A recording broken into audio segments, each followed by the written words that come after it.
In this lesson, we're going to be looking at indirect proof. When we do an indirect proof, well, let's back up. Let's start with what the heck is a direct. In a direct proof, we start with our hypothesis and we go to our conclusion.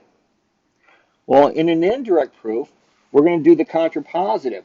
That is, we're going to start with the opposite of our conclusion,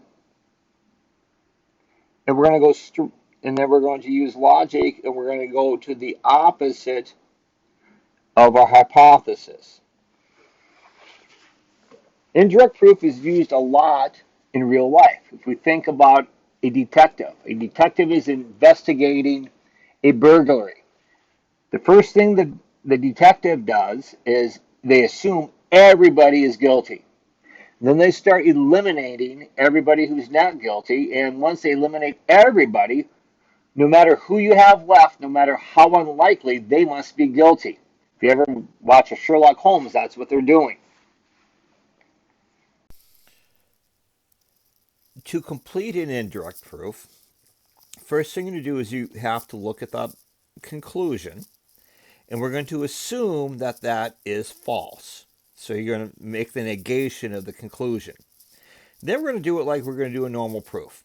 We're going to do it like we were going to do if P then Q. We're going to do a proof until we get to a contradiction, something that's false, that it violates a hypothesis or a definition or a postulate or a corollary, something that we know must be true.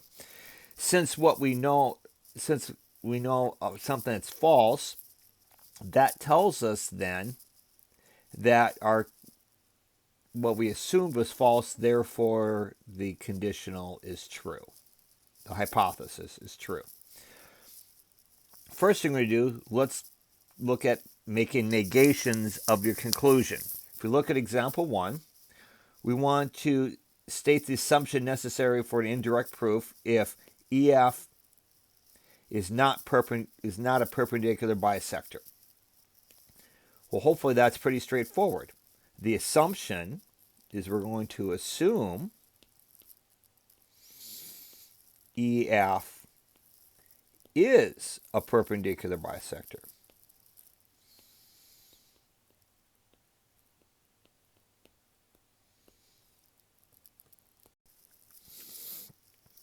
Now in question 2, we want to state the assumption if we're going to do this proof. If B is the midpoint of LH and LH equals 26, then BH is congruent to LB. Our conclusion is BH is congruent to LB. So we're going to assume the opposite of our conclusion. We're going to assume BH is not congruent to segment LB. Now let's look at a couple algebra proofs using indirect proof. On question number 3, we want to write an indirect proof to show that negative 2x plus 11 is less than 7, then x is greater than 2. Well, the opposite of x is greater than 2 is we're going to assume that x is less than or equal to 2. So what we'll do is we'll make a table here. We'll have x, and we'll have negative 2x plus 11. We're going to go 2, 1, 0, negative 1. I think that should be enough for us to figure out a pattern here. When x is 2, negative 2x plus 11 is going to be 7. When x is 1, negative 2x plus 11 is going to be 9. 11 and 13. Notice we're going the opposite direction, being less than 7. 7 is not less than 7. 9 is not less than 7. 11 is not less than 7. 13 is not less than 7. All of these are going to be 7 or less. So our assumption is false.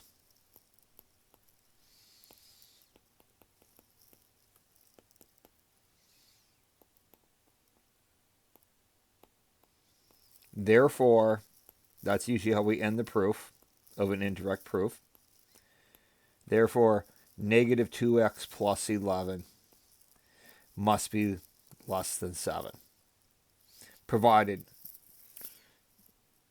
if, I should say, then x must be greater than 2.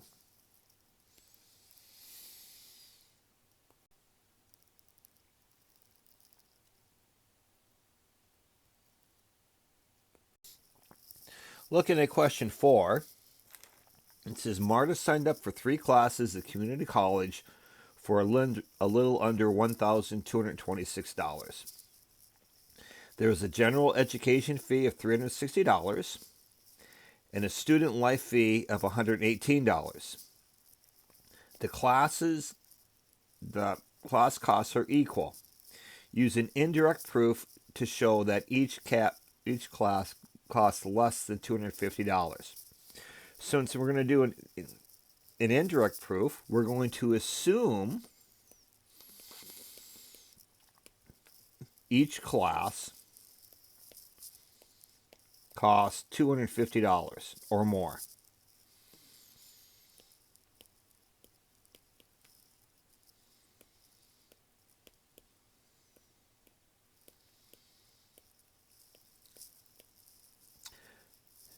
So we know we paid $360 for a general education fee. We paid $118 for our student life fee. And then we paid $250 for each class. And there were 3 classes. So we're going to say 3 times $250. And if all this is true, then the total is $1,228, which is too much, isn't it? This contradicts the given total of $1,226.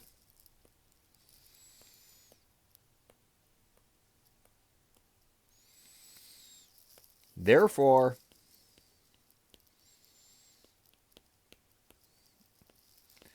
our assumption is incorrect.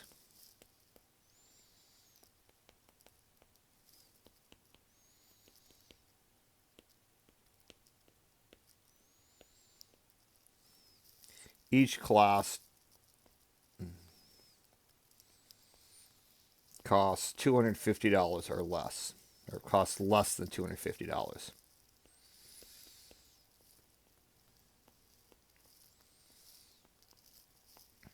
With an indirect proof, it's kind of hard to get out of some writing. We're going to have to do some writing on indirect proofs.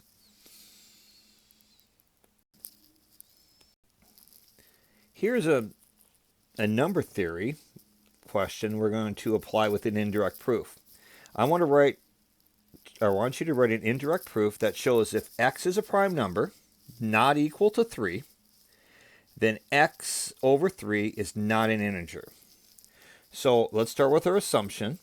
We're going to assume the opposite of what we're trying to prove. So we're going to assume x over 3 is an integer.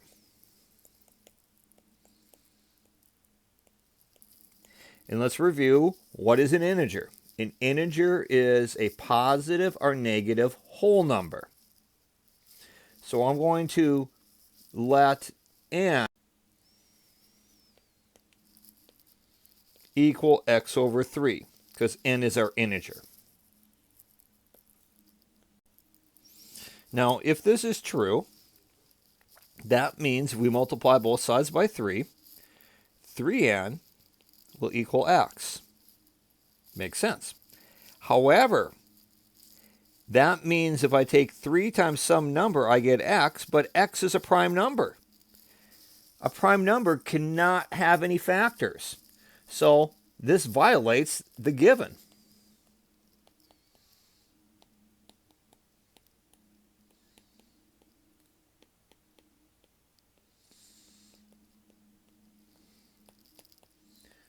that x is a prime number.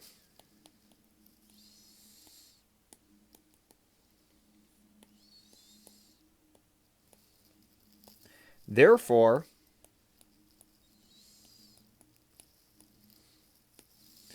our assumption is false.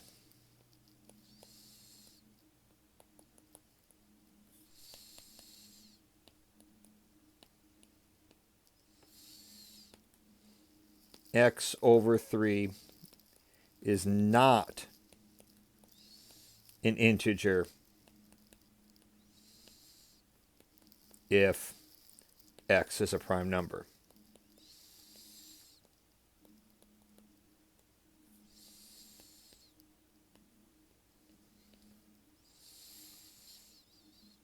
One. Finally, let's take a look at a geometric proof, an indirect proof. So we're given triangle JKL with sides 5, 7, and 8 as shown in the picture. I want to prove that the measure of angle K is less than the measure of angle L. So we're going to start here with our assumption. We're going to assume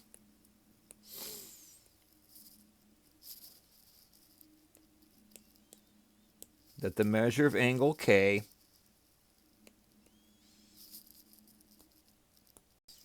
will be greater than or equal to the measure of angle L.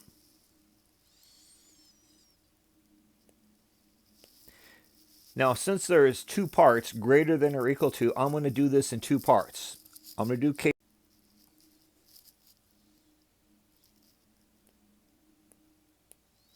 That is, in case 1, we're going to do the measure of angle K equals the measure of angle L. Well, if that's true, that makes triangle JKL isosceles.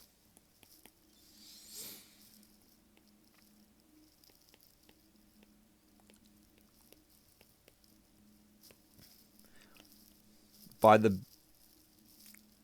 converse of the base angle theorem,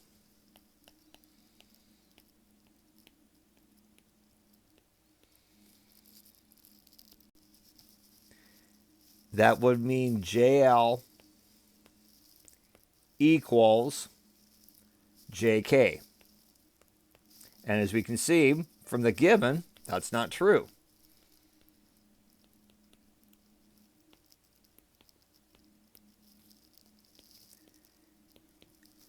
JL equals 7 and JK equals 8. So we'd say our assumption is false.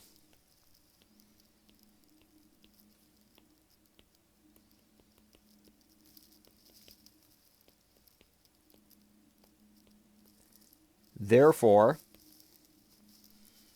the measure of angle K does not equal the measure of angle L.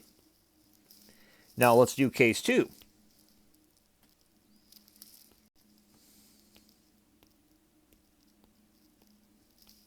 We'll assume the measure of angle K is greater than the measure of angle L.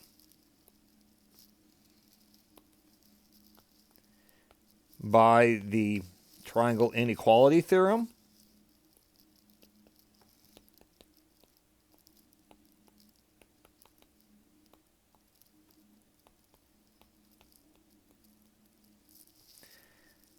that would make JL greater than JK. However, JL is 7 and JK equals 8.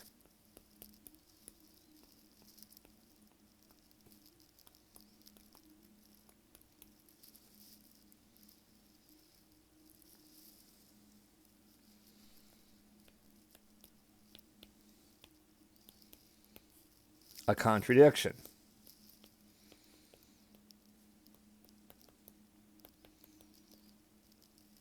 Therefore, our final step, we're going to say the measure of angle K